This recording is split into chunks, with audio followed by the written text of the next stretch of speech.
evening, welcome to Central News for Tuesday the 24th of September. I'm Hilary Entwistle. Tonight is something a little different as we continue our Mayoralty candidate special with the other three Tauranga City mayoral candidates, Calvin Clout, Terry Leeming and John Robson. Welcome to the show, gentlemen. Good evening. Now, to allow all the candidates equal opportunity, we will follow the same format as last night and the same questions. Now, first off, if you could all let us know a little bit about yourself, why people should vote for you. Catches, you've got 1 minute on the clock. Calvin. Look, thanks a lot, Hilary. I've been in Tauranga with my wife and family for 23 years.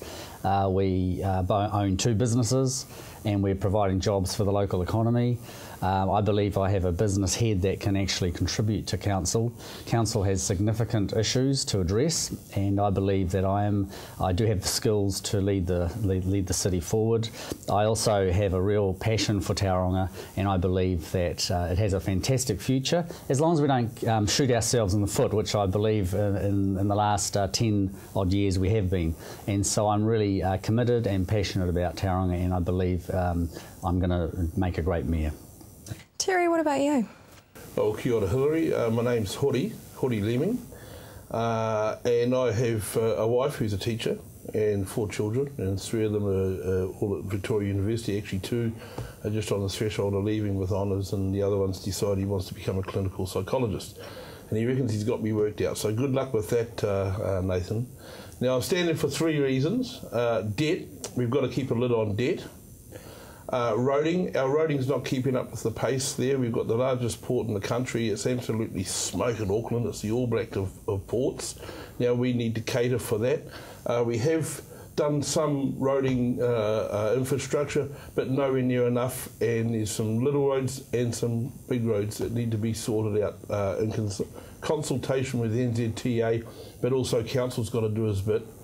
And the third main thing for me is tourism. We really need to get tourism up and running. We're not competing with other centres. We need to compete harder for the domestic market, and we need to feed off the Rotorua international market. We need to be a feeder fish as far as tourism goes, and we need to stop some of those people leaving off the cruise ships to other centres. Not all of them. We need to work in consultation, but we need our fair slice. Right, John, 1 minute on the clock. I think the reason I've chosen to stand, Hilary, really is because the current leadership at Tauranga has failed. Tauranga is a city with enormous potential, but unfortunately that potential is not being realised. And we've got a leadership that's basically in hock to the developers. Tauranga has been rolling the dice on residential property development, and we've come unstuck. We've poured an enormous amount of money into infrastructure in the ground, and we're getting no return on it. And investment with no return is a bad investment. We need to diversify what Tauranga stands for, and we need a leadership with a vision. The current mayor is saying he's going to come up with a vision, but he's been in power effectively 10 years, vision free.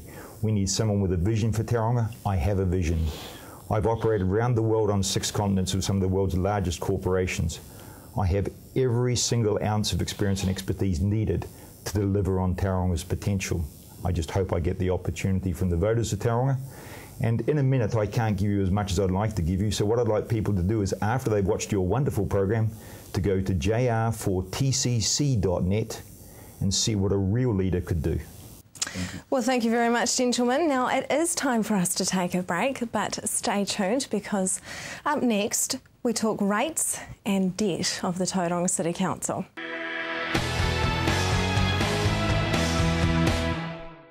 Welcome to Central News on TV Central.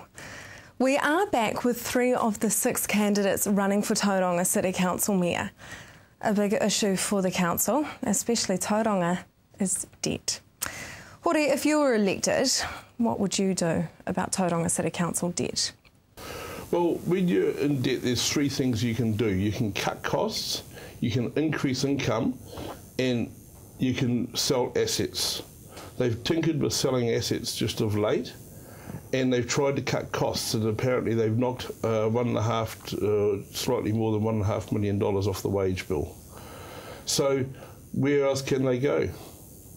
They've got to increase their income. Now that means putting the rates up, because where else do they get income from as opposed to rates? Not too many other areas. So debt then becomes a very critical topic for this council. And to John Robson's and Richard Moore's credit, they have really brought this topic out into the open in this election. It's been brilliant. And so's Kat. As long as councillors and the mayor of present have the right to reply to that.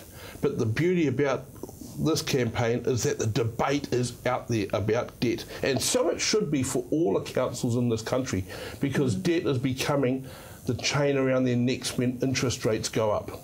The toll has to be paid eventually. All right. So $250 million of our debt is for core infrastructure. We're going to have to leave you there, sorry, Hori, but Calvin, is Tauranga City Council's debt an issue for you? Oh, it's a massive issue, and what I want to do when elected as mayor is to convene a debt crisis summit, and that's basically getting all of the stakeholders together.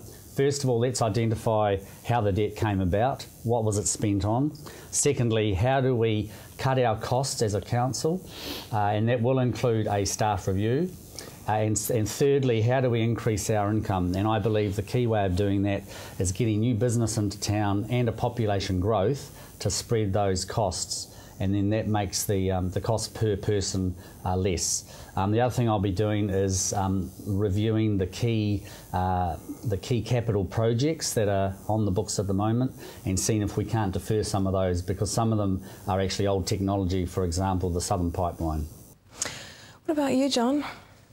Just an observation, Hilary. I think that if you're going to stand for mayor, you need to know where the debts come from. It's no sense going into office if you don't know what the problem is you're already facing. You may not have the skills to address it. Terry's right. There are three issues, three ways of addressing debt, right? You can cut your spending, you can increase your revenue, you can sell your assets. Council has a major revenue source in development contributions. It's badly mismanaged that in the past, going over $100 million effectively in free subsidies to developers, which the city's been unable to recover. Yet, facing no growth, Council have chosen to cut one of their major revenue streams and cut development contributions. We need a council that understands that when you're in a debt crisis, you do not cut one of your major revenue streams. They're trying to roll the dice on the property speculation gambit, and it's really not going to work. It didn't work last time, and it won't work this time. We need someone who understands these issues, ready to hit the ground running. I'm that person. Right, we're going to have to move on from debt, but a closely related subject is rates. Tauranga is a growing city. It was once one of the fastest growing in the country. With population increase, you do need the infrastructure to cater for the future. And rates are a big part of that funding for infrastructure. John, we'll start with you this time. What do you think is an acceptable amount? Okay, let's just quickly address the comment you made, the assertion you made that rates are the way you fund infrastructure. New infrastructure is funded through development contributions. The current mayor and council claimed that they would make growth pay for growth. That was effectively a lie, and it's been a repeated lie in our city for years.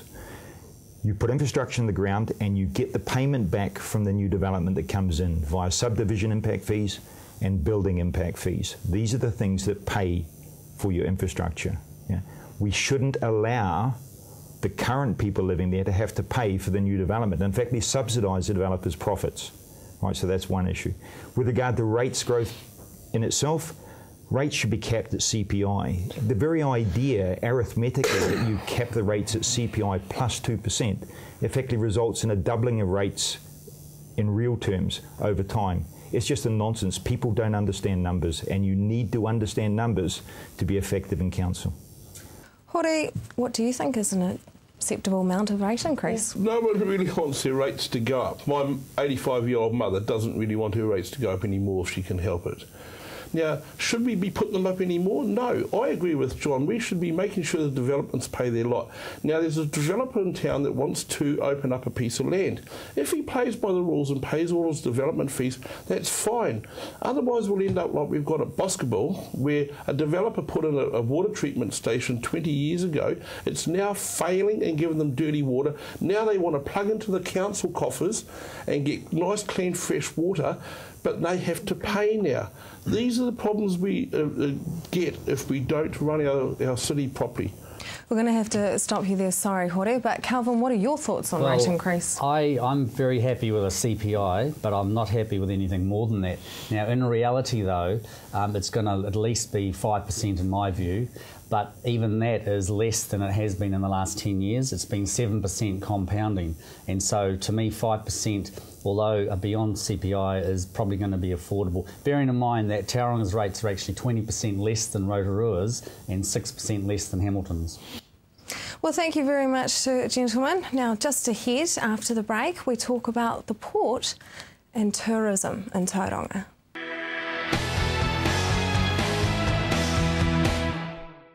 Welcome back to Central News and our Mayoralty special with the Tauranga City candidates. The Port of Tauranga is the biggest export port in the country. They keep making record profit, they employ thousands, and so does the horticulture industry in Tauranga.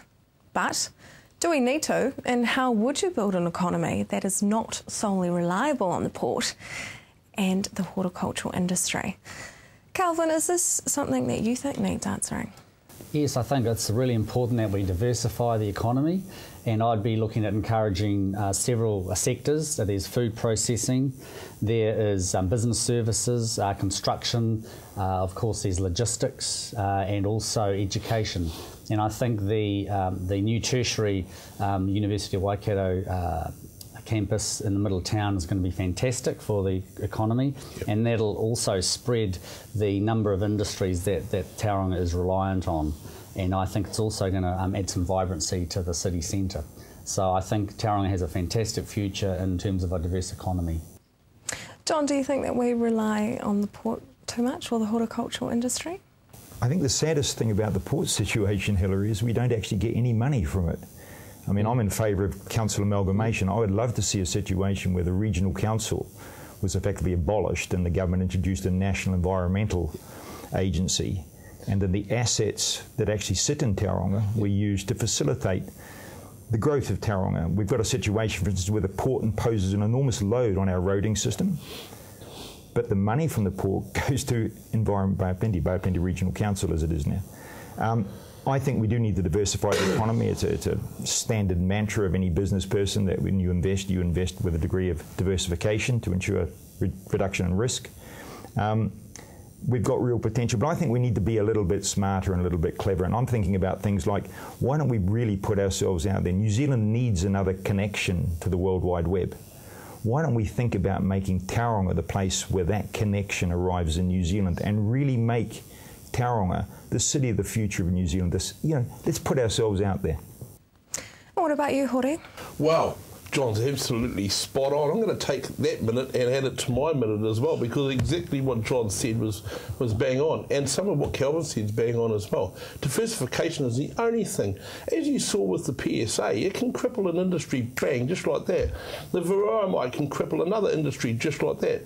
You chuck all your eggs in one basket, you're looking for trouble, big boy. So look at the Port of Auckland. They're a laugh compared to our port. We're rocking all over the top. They're the Wallabies, we're the All Blacks, mate. We're showing them how it's got to be done. But we've got to keep growing that, and it can, if trade goes down, there's an anomaly there. So tourism's the other one we're not going after. That's why I'm standing for tourism. We can't expect to compete with Queenstown and Rotorua. They really have established themselves like the Port of Tauranga has in the tourist trade. But we've got to feed off them. We've got to feed off that big whale, and there's enough scraps for us to slowly build a very viable tourism market ourselves. And the first part of that is attracting more people off those cruise ships to stay local and spend local. Why are we trucking them all across to Rotorua? And some of them feel like they're being trucked over rather than bussed over, actually. Why are we sending them down to the Eastern Cape? They can have their fair quota, but we need to take a bigger slice of that. We need to hit the domestic market, and we need to get creative and out there with our tourism. We need to really get Hori on the case on this. I've got 100 ideas of what we can do with the tourism, and the council's role is to facilitate these businesses to come and not poke money into it, just facilitate businesses to get up and going like they do in Rotorua. bloke comes along with an idea, yeah, let's run with that, big boy. Well, tourism was our next topic, so we'll leave you with your tourism bit there. You just went over your time a little bit there. So tourism is another big industry, not just in Tauranga, but in the wider Bay of Plenty. John, is the council's job to encourage that tourism? I think we should facilitate growth in tourism, Tauranga, but my concern about tourism is there's a lack of imagination in the leadership and without attempting to be rude, Hilary, in some of the questions. You know, tourism, horticulture, we're doing it. It's providing a living, but to be honest, it's low rent, it's low income. We talk about affordable housing in Tauranga. Our incomes are below the national average. Our houses are above the national average. We can try and reduce the quality of our houses and produce some shanty outside the city limits and allow people to buy there, or we could actually try and lift the level, the prosperity of Tauranga, and we're not going to do that with, you know, hiring 18-year-olds to serve lattes to Aucklanders who are passing through, or people on cruise ships who are going down to Rotorua. We really need to change the game. So tourism's a valid part of our economy. It's an important part of our economy, but it is not the future of Tauranga. It will not produce the jobs. We don't want to be Fiji in the Bay, right? I've got bigger aspirations for us than that. Calvin, what would you do to try and help boost tourism? I think the key thing is collaboration, and that would be between Tourism Bay of Plenty, Chamber of Commerce and Priority One. And there is actually a smart tourism strategy that has been developed, and I'd really like to see that implemented. And also I'd really like to see the whole Maori culture and arts implemented and incorporated in that. And I think there's a lot of attractions that Tauranga has, not just its beautiful beach and the mount, but other parts of Tauranga that are very suitable and I think attractive to tourism. So I think tourism has a fantastic future. I also do agree though with John that it's not necessarily going to be the key industry that is going to support Tauranga. Well, coming up next, we put our viewers' questions to the candidates.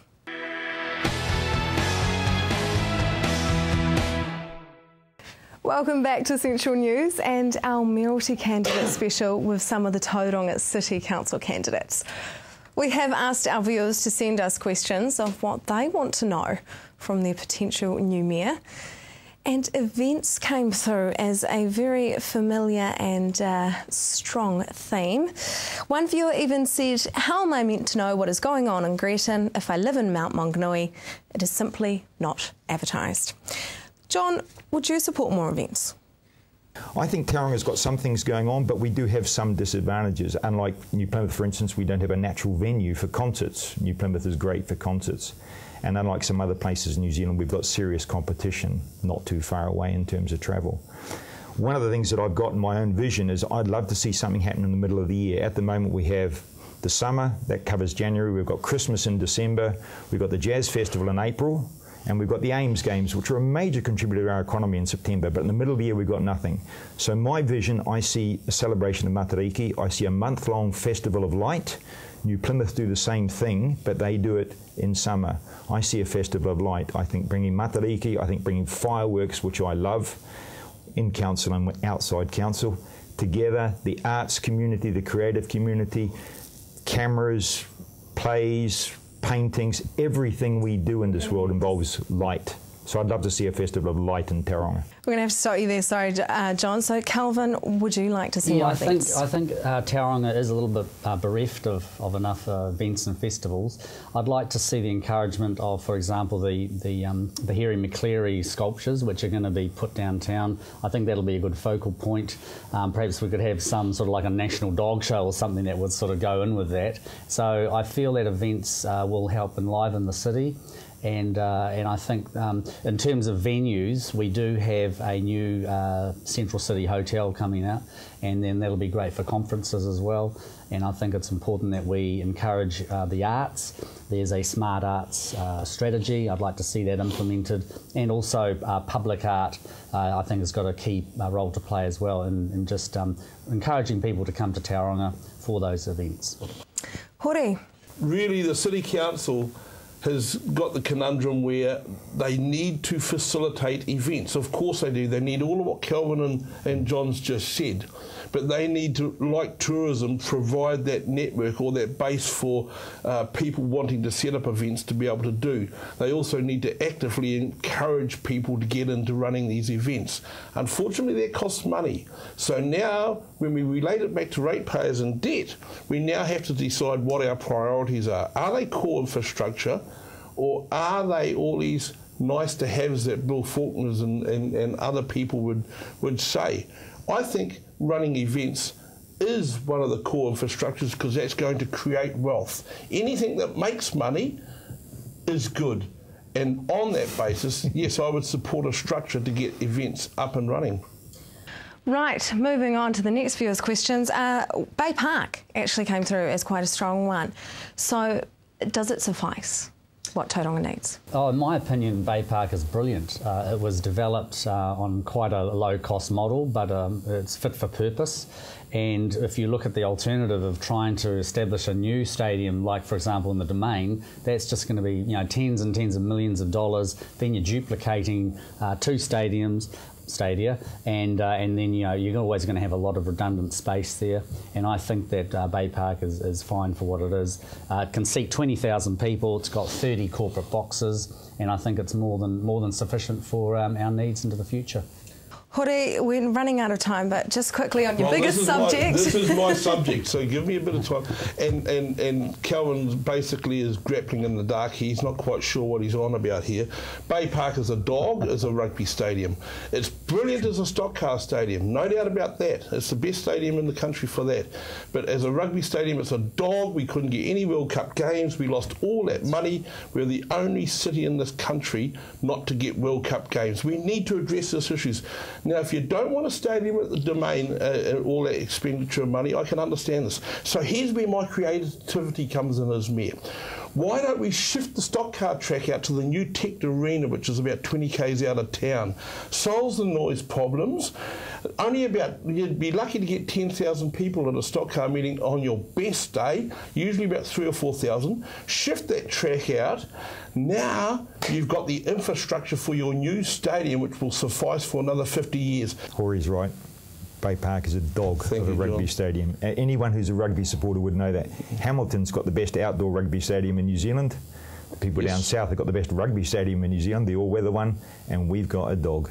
Yep. And the really sad thing about it is that we paid good money for that dog. Right now, Harry McCleary statues didn't cost us half as much, and they're a much better dog than that stadium is. Right? It's a dog of a stadium. We need to do something about it. If I could have two wishes, I'd love to get rid of the trains from down the waterfront, and I'd love to give us a decent stadium in this town. It's on my long-term list. It's in my vision. It's a long way away, but one day we will have a decent stadium in Tauranga. At the moment, woof. Well, thank you very much, gentlemen. That brings us to the end of Tauranga City mayoralty candidates. Thank you very much to Kelvin Clout, John Robson and Hori Leeming. If you wish to see what the other candidates, Stuart Crosby, Mike Baker and Richard Moore, had to say last night, you can do so on our website, tvcentral.co.nz. Tomorrow night we move to the Waikato and we'll bring you Waipa District's mayoralty candidates. I'm Hilary Entwistle. Have a lovely evening and remember to vote.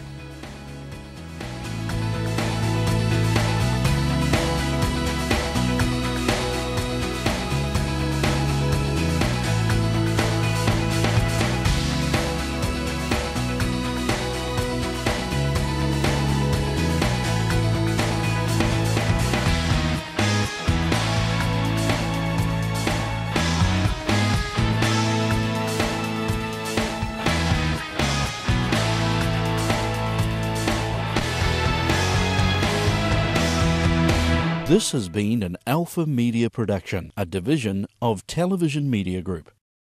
Supporting local content so you can see more of New Zealand on air.